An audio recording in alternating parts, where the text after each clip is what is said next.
Hello and welcome back to Ganesh Institute channel. So in today's video we are going to discuss about institutionalization of English studies in India. This is the module MEG10 part 1 and the chapter which we are taking for today is Entry of English, a historical overview. So basically this chapter will tell us about how English was brought into India and how it was opted as a language today, as it is today, and what were the phases through which it was incorporated. So let's see all these processes step by step. Now, firstly, as you know, that Britishers came to India for trading purposes, right?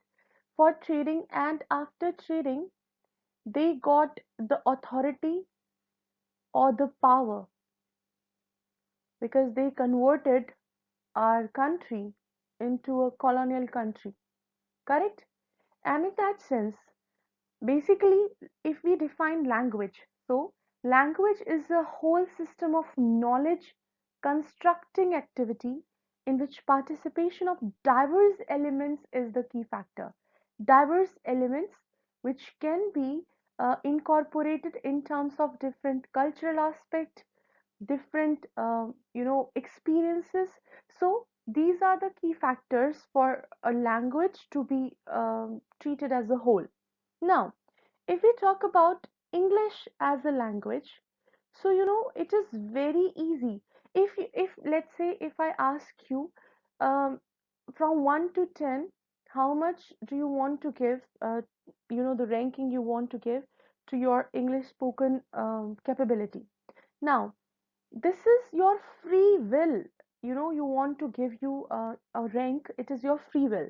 Now if someone will impose on you that you have to uh, attain 10 rank only, and we don't know how you will attain it, you have to work hard to get this language right. Now that will become the authoritarian part. So this was happening basically in the early phase when Britishers came to India. English was having an active presence. Why? Because English was represented as a position of power. It is very easier if we talk about, see, translation of opinions into decisions to make an entire subcontinent of natives submit to studying in a language not their own.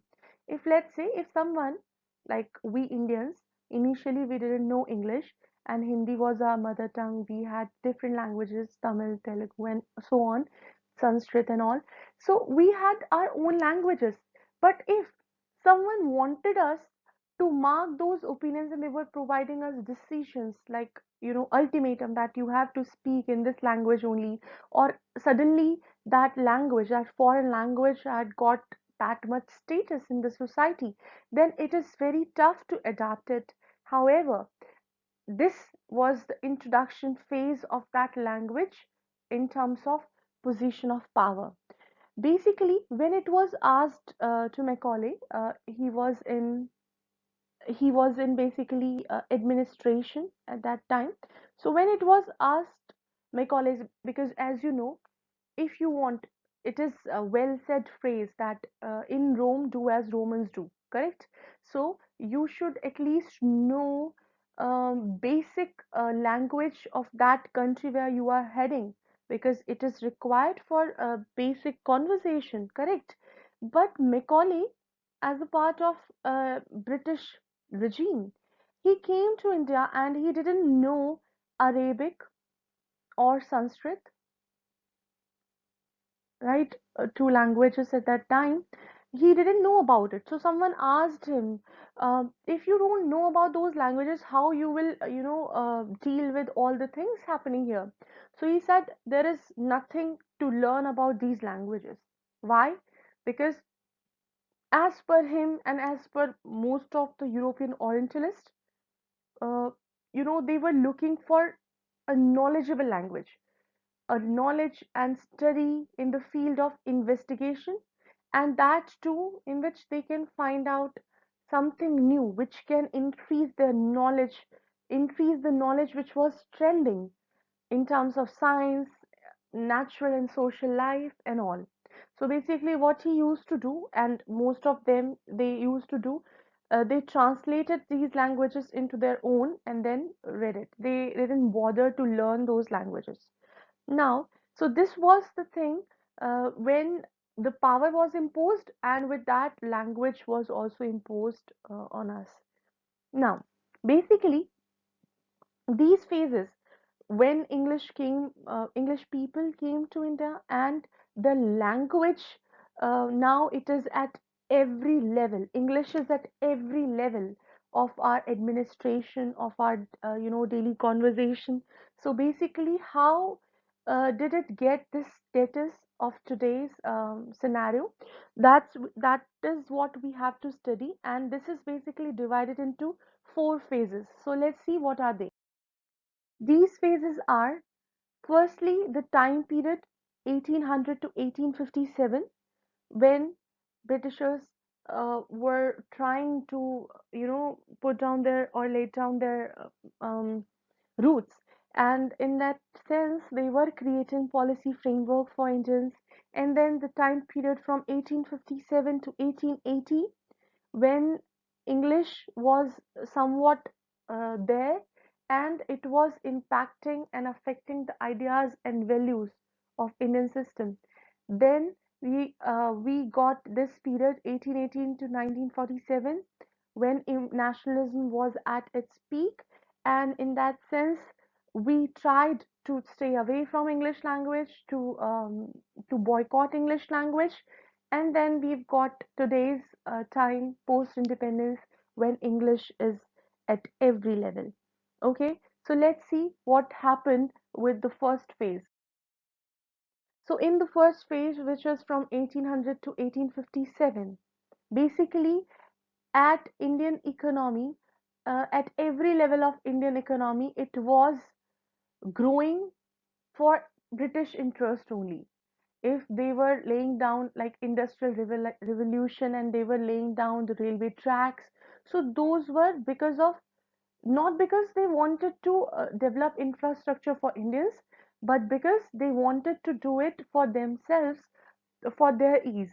So Indian economy had got so much impact uh, by Britishers, and because of their own interest, and they were trying to slowly and gradually they were trying to separate us, and there was a you know absence of unifying factor. Why it is so? If you talk about this bit, that there were two things: a power, an alien power, and we as a politically weak and divided society, right? So there was an absence of unifying factor. This is one of the cause why English was brought into the system. And thereafter, if you talk about, when you talk about the famous poet, and famous writers, authors like Blake, Wordsworth, Coleridge, Byron, Shelley, Keats. They were all writing in English, and they were trying to impose that thing. They were trying to pretend that, okay, English is the superior language, and it should be uh, taken up by all of us. And in that sense, at administrative level, Britishers were controlling us, and they were trying to do some social engineering. So basically, uh, English was there. Everyone, a whole group of the natives who were under British control, those were, the language was spread through the length and breadth of India, and those people would read, write, and think English. But that in this phase, at this level, initially it was up to some of the people who were very, like we can say, thinkers and reformers. Those were trying to promote English language, and so basically they have got sense of servility, that yes, we have to serve Britishers, and in that sense, middle class especially got influenced by British people, and this created uh, the gateway for English language. So these are the points. If you see the textual questions, you will find that what are the causes, or what do you think in the phase one happened, due to which English was brought into India, or English had got an impact, a heavy impact on thinkers and reformers. So you have to write down all the causes which are given here. Now, moving on to the next phase, which is impact on ideas and values.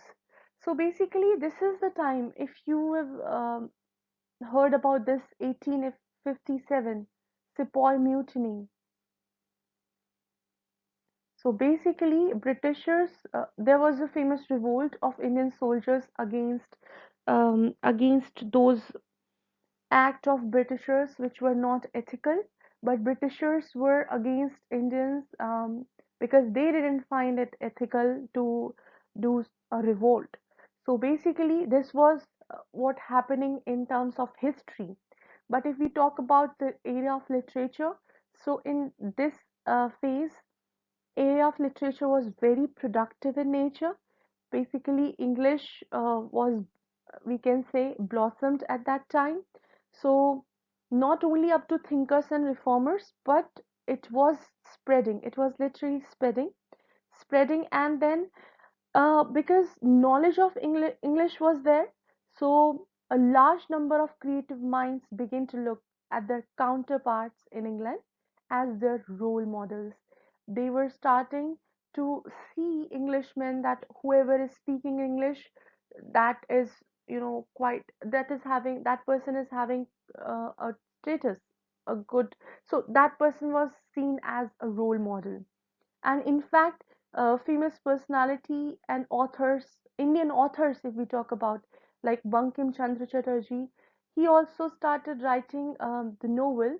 There was an Indian folk tale, Rajmohan's Wife. He started writing it in English. So there was a combination of Indian folk tales and Indian literature, uh, with the mixture of English. So this was there. And then Indian art forms were also got influenced by the European ideas, European languages. So this is one thing. And if we talk about how much impact was there of English language, then you can see that there were institutions for the first time in Anglo-Arabic and Anglo-Vedic institutions were um, were founded and were formed, where there was a combination of English language at college and university level. So basically, it was told, or it was taught, that yes, English language is having a universal human heritage, and everyone should know this language. So basically, this has opened a window to Western learning, and this era was the strongest among all those four eras, four phases, where English was having impact on Indian society. Right? Now, if we talk about the phase number three, then we see that there was an event. I think there was we all know there was a sequence of national events where we wanted our freedom, where we were just done with British era, and so many famous leaders, they were trying to make people aware about patriotism, about nationalism. So there was an inefficacy of foreign language. Now the impact of English was at its low, uh, out of those four phases, because if you talk about Mahatma Gandhi ji, Jawaharlal Nehru, they knew English very well and they could speak as well, but they wanted to have a language as a medium that ordinary Indians could understand and speak, and they wanted to display this message that yes, we have got our own languages and we should stick to them. In fact, Bankim Chandra Chatterjee himself, who were writing in English before that, started writing in Bengali. So this was the phase. So when famous personality, famous people do or follow some pattern, ordinary people also start following that. So people had got sense of patriotism, and they were trying to they were having they were trying to adopt a language to which the message of freedom, resistance to imperialism, their identity and self-respect could be put across effectively. And in that sense, they were just sidelining the English language as much as they could do. Now, if we talk about the final phase, which is post independence era, that means after independence till now, you can see that how much there is a root, there are roots of English language everywhere. English language has gained popularity even more than Indian languages. So now it is seen, this language is seen as a language of Indian ruling class, that English, whoever speaks English has a class. It is seen today. And those people who don't know English, they are treated, they are not treated well. And sometimes it is very discriminatory in nature. So English has got that level, whoever speaks English can be considered as role model. And this has opted as a medium of instruction at all levels, be it college, universities, and it is mandatory. In fact, English is the official language of India nowadays, and English is among those languages which is spoken all over the world and has got popularity all over the world. So this is something which through which we can have um, overview, a historical overview of English language, how it was brought. The rest of the topic we'll discuss in our next video. Till then, if you like this video, then don't forget to like, share, and subscribe my channel. Till my next video, take care of yourself. Bye bye.